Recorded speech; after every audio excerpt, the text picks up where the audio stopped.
يا أيها الذين آمنوا أطيعوا الله وأطيعوا الرسول ولا تبطلوا أعمالكم۔ ہر قسم کی تعریف اللہ کے لیے ہے، وہ شریکوں اور ہمسروں سے پاک ہے، بیوی اور بچوں سے بالا ہے، اس کی ذات پاک ہے اور اسی کے لیے حمد ہے۔ اس نے بندوں کو پیدا کیا، ان کی طرف رسولوں کو بھیجا، ایمان اور درست عقیدہ کی وضاحت کے لیے ان پر کتابیں اتاریں، انہیں کفر کے راستوں اور الحاد کی راہوں سے ڈرایا۔ میں اس پاک ذات کی حمد بیان کرتا ہوں اور اس کی بے پایاں مہربانی، امداد اور خوشبخت بخشی پر اس کا شکر بجا لاتا ہوں، اور میں گواہی دیتا ہوں کہ ایک اللہ کے سوا کوئی معبود برحق نہیں، اس کا کوئی شریک نہیں۔ ایک ایسی گواہی جس سے قیامت کے دن میں نجات کی امید رکھتا ہوں، اور میں گواہی دیتا ہوں کہ ہمارے سردار اور نبی محمد اللہ کے بندے اور اس کے رسول حق و درستی کی راہ کی طرف رہنمائی کرنے والے ہیں۔ اللہ کا درود و سلام نازل ہو آپ پر، آپ کی مکرم آل پر، صاحبان مجد اصحاب پر، تابعین پر، اور جو درست طریقے سے ان کی پیروی کریں ان پر، اور بہت زیادہ مزید بے شمار سلامتی ہو۔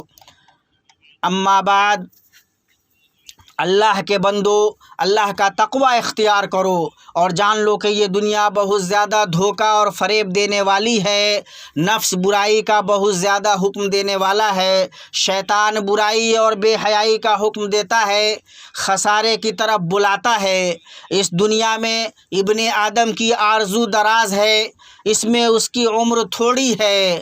جس کی موت آ جائے اس کا عمل منقطع ہو جاتا ہے اور اس کے اہل خانہ اسے اللہ کے سپرد کر دیتے ہیں، اس کے حیلے بہانے ختم ہو جاتے ہیں، اعمال بدلہ ہیں، انجام سے ڈرو، زمانہ چند لمحے ہیں، تم ہوشیار رہو۔ جس کا آج اس کے گزرے ہوئے کل سے بہتر نہ ہو وہ دھوکہ میں ہے، اور جو فائدہ میں نہ ہو وہ نقصان میں ہے۔ اللہ تبارک و تعالیٰ کا فرمان ہے، آپ کہہ دیجئے کہ دنیا کی سود مندی تو بہت ہی کم ہے اور پرہیزگاروں کے لیے تو آخرت ہی بہتر ہے، اور تم پر ذرہ برابر بھی ستم روا نہ رکھا جائے گا۔ مسلمانوں، انسان کو اللہ کی بنائی ہوئی فطرت اور جسم و روح سے بنی ہوئی خلقت کی وجہ سے نہ کوئی علم مطمئن کر سکتا ہے اور نہ اس کے لیے کوئی آسائش کافی ہو سکتی ہے، بلکہ اس کے اندر بے چینی و بے قراری اور خوف رہتا ہے، اور اس کے اندر بے چینی کے بعد سکون، بے قراری کے بعد قرار، اور خوف کے بعد امن کی ضرورت پائی جاتی ہے۔ تمام مخلوقات میں انسان ہی واحد ایسی مخلوق ہے جسے ایسے سہارے کی ضرورت ہے جس پر وہ اعتماد کر سکے۔ جب اس پر کوئی پریشانی آئے یا کوئی بڑی مصیبت نازل ہو، جب کسی ناپسندیدہ چیز سے اس کا سامنا ہو، جب کوئی امید بر نہ آئے اور جس کا ڈر ہو وہی واقع ہو جائے۔ اکیلا صرف انسان ہی آغاز و انجام پر غور و فکر کرتا ہے، کائنات پر غور کرتا ہے، واقعات کی توجیہ کرتا ہے۔ اکیلا صرف انسان ہی ان افکار و ادراکات اور اسباب و مسببات کے مطابق موقف اختیار کرتا ہے۔ انسان کے تمام اجناس میں یہی مشترک دینی فطرت ہے، چاہے وہ جتنے تعلیم یافتہ ہوں یا جتنے ان پڑھ ہوں۔ اللہ کے بندو، دین کا جوہر نفسوں میں قائم ہے، کیونکہ وہ بشری فطرت کے جوہر سے منسلک ہے۔ یہی وجہ ہے کہ روئے زمین کی قوموں میں کوئی قوم بغیر دین کے نہیں پائی گئی، بلکہ انسان کو غذا اور دوا سے بڑھ کر دین کی ضرورت ہے۔ یہ ایک ایسی ضرورت ہے جو زندگی کے جوہر سے جڑی ہوئی اور راز حیات سے منسلک ہے۔ کیا عقل مند انسان کی نظر میں یہ بات ہے کہ یہ زندگی صرف یہ ہے کہ ماں کے رحم سے پیدا ہوتے ہیں، زندگی نگلتی ہے اور مٹی ہی انجام ہے؟ ایک ملحد فلسفی کہتا ہے، تمام زمانوں اور شہروں میں عبادت گاہیں، کلیسیں اور مسجدیں اپنی عمارت، عظمت اور رونق کے ساتھ اشارہ کرتی ہیں کہ انسان کو دین کی ضرورت مضبوط راسخ ضرورت ہے۔ ایک دوسرا ملحد کہتا ہے تاریخ میں بہت سے شہر بغیر قلعے کے پائے گئے ہیں، بہت سے شہر بغیر محل کے پائے گئے ہیں، بہت سے شہر بغیر اسکولوں کے پائے گئے ہیں، لیکن ایسے شہر نہیں پائے گئے جہاں عبادت گاہیں نہ پائی گئی ہوں۔ مسلمانوں،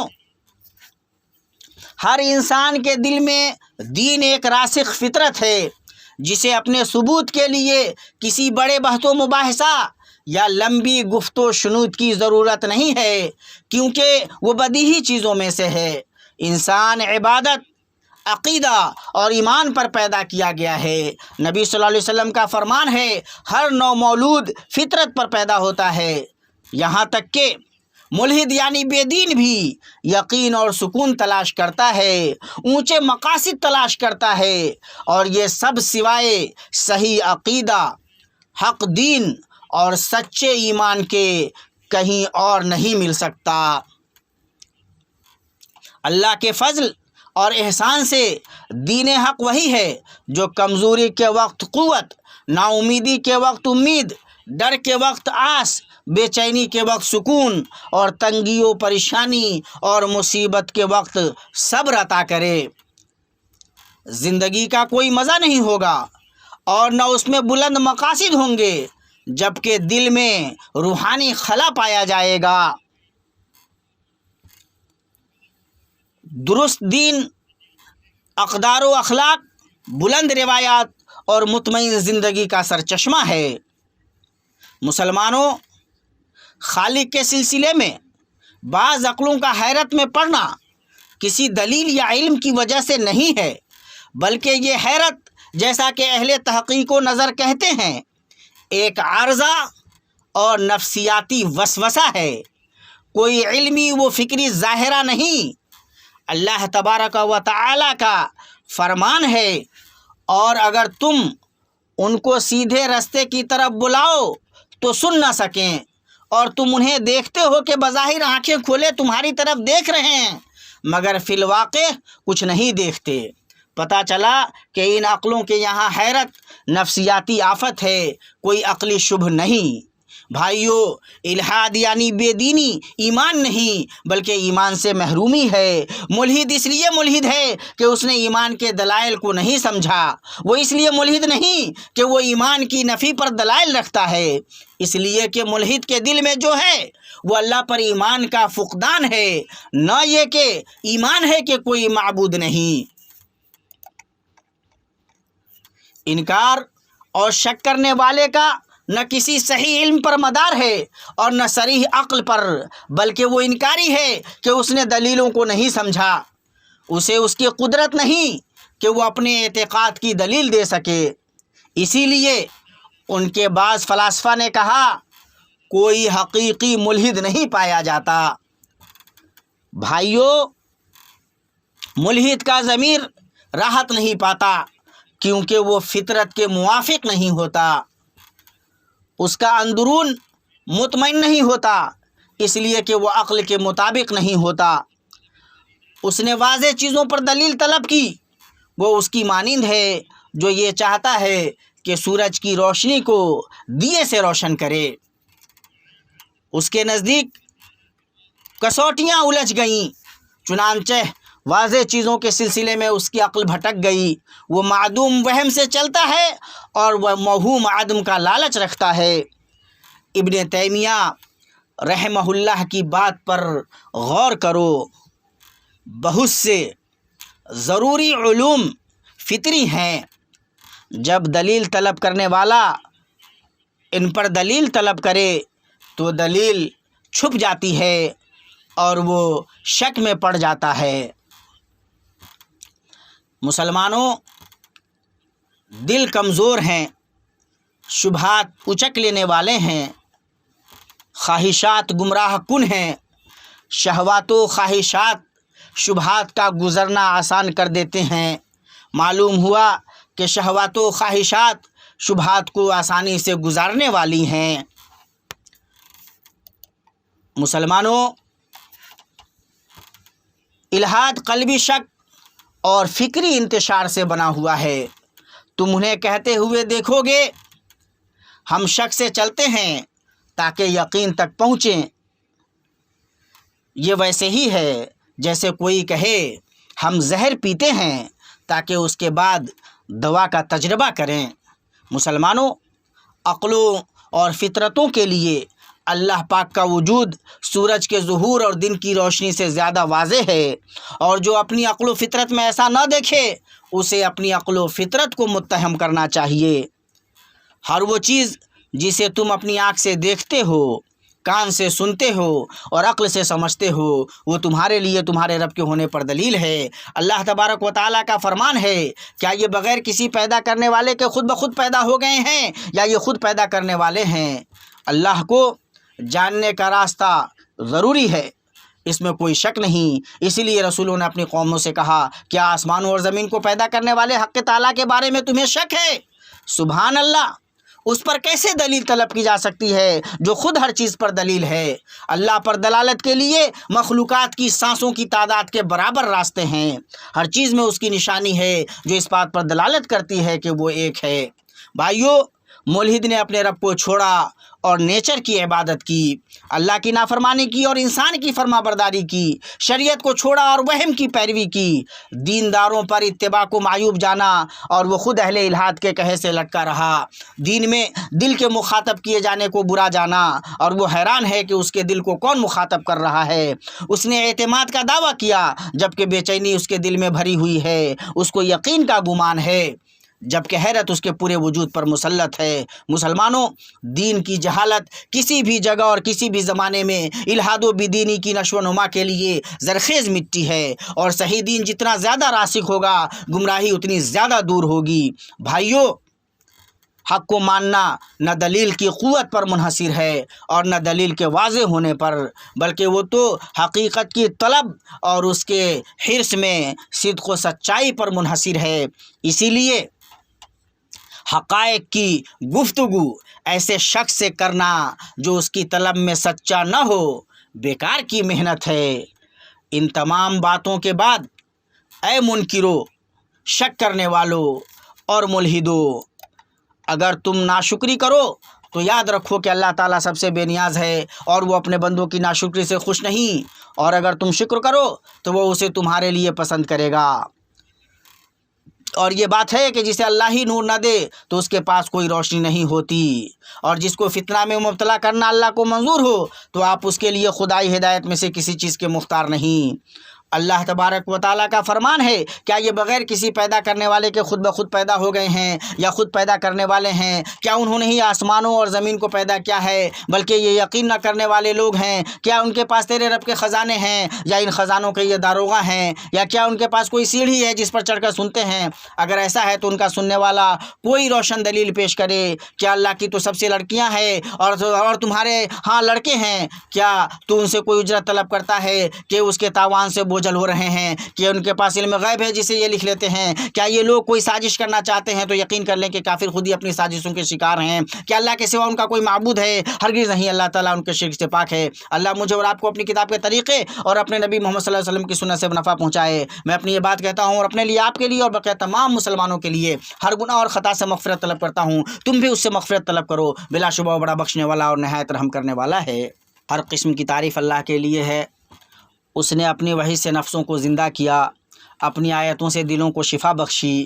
میں اس پاک ذات کی حمد بیان کرتا ہوں اور اس کا شکر بجا لاتا ہوں، اور میں گواہی دیتا ہوں کہ ایک اللہ کے سوا کوئی معبود برحق نہیں، اس کا کوئی شریک نہیں۔ اسی نے پیدا کیا اور اسی کا حکم چلتا ہے، ہر دن وہ ایک شان میں ہے۔ اور میں گواہی دیتا ہوں کہ محمد اللہ کے بندہ اور اس کے رسول ہیں۔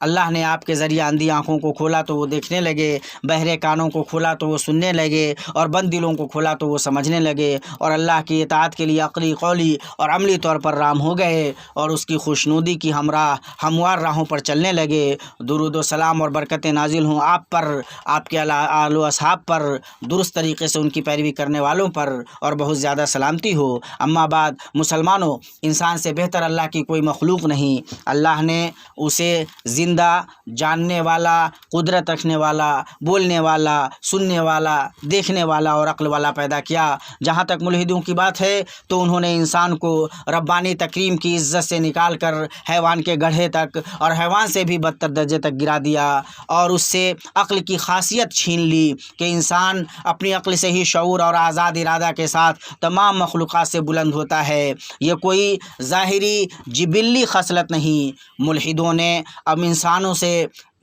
نے انسان سے اپنے لیے کائنات کو مسخر کرنے کی فضیلت چھین لی۔ ملحدوں کے نزدیک ایک انسان خلیہ سے، پھر کیڑے سے اور اس سے بھی کمتر کسی چیز سے گرا ہوا ہے۔ وہ انسان کو صرف کائنات کا ایک ذرہ سمجھتے ہیں۔ اللہ رب العزت کا فرمان ہے، یقیناً ہم نے اولاد آدم کو بڑی عزت دی اور انہیں خشکی اور طری کی سواریاں دیں اور انہیں پاکیزہ چیزوں کی روزیاں دیں اور اپنی بہت سی مخلوق پر انہیں فضیلت عطا کی۔ اور اللہ تبارک و تعالیٰ کا فرمان ہے، اور آسمان و زمین کے ہر چیز کو بھی اس نے اپنی طرف سے تمہارے لیے تابع کر دیا ہے، جو غور کریں یقیناً اس میں بہت سی نشانیاں پالیں گے۔ اللہ تم پر رحم کرے، اللہ کا تقوی اختیار کرو اور ان کریمانہ آیتوں پر غور کرو۔ آپ جسے چاہیں ہدایت نہیں دے سکتے، بلکہ اللہ تعالیٰ ہی جسے چاہے ہدایت دیتا ہے۔ ہدایت والوں سے وہی خوب آگاہ ہے۔